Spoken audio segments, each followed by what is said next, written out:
Ya karena sekarang ini abad online ya, kita bisa mendapat banyak referensi.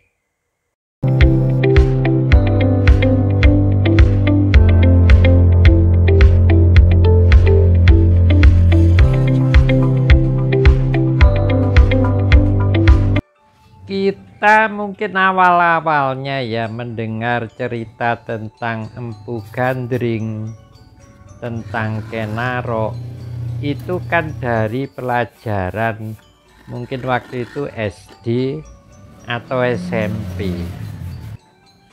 Dan yang kemudian banyak sekali channel-channel yang mengunggah konten itu dengan berbagai macam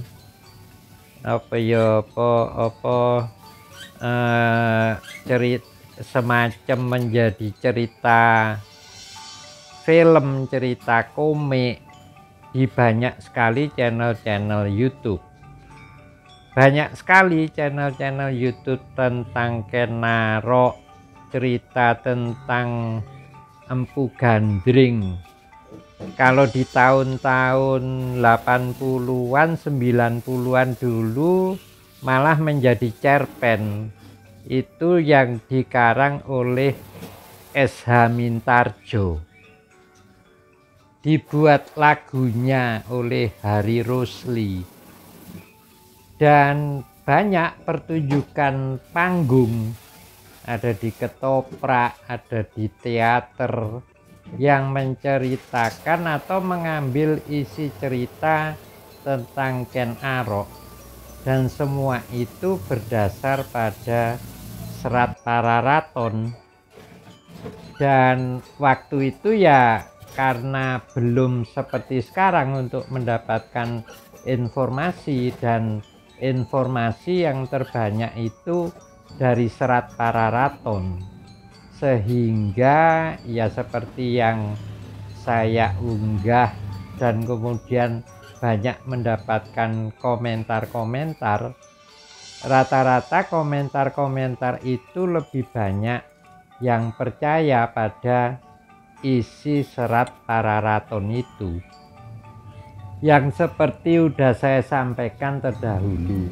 Serat Pararaton itu anonim dan ditulis 400 tahun setelah kejadian permulaan munculnya kerajaan Singosari.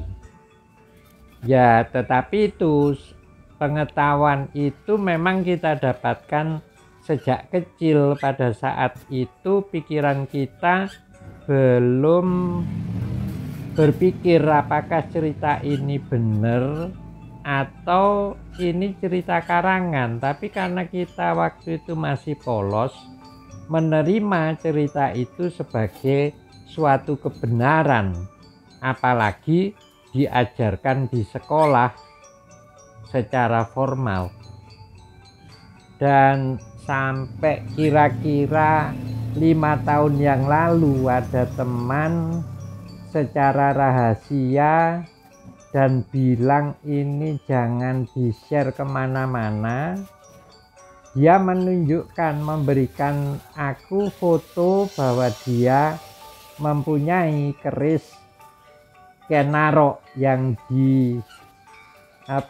yang menjadi fenomenal itu. Jadi teman ini merasa bahwa ya dia satu-satunya yang memiliki pusaka itu.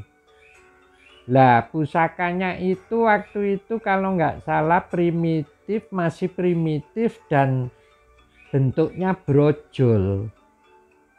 Dan setelah aku mengupload ya, mencari-cari kira-kira bentuk keris Kenaro itu seperti apa, dan di komentar itu ya ternyata banyak sekali yang ngeklaim bahwa mereka pernah melihat atau ditunjukkan temannya bahwa itu keris Kenaro yang dipakai untuk membunuh Empu Gandring.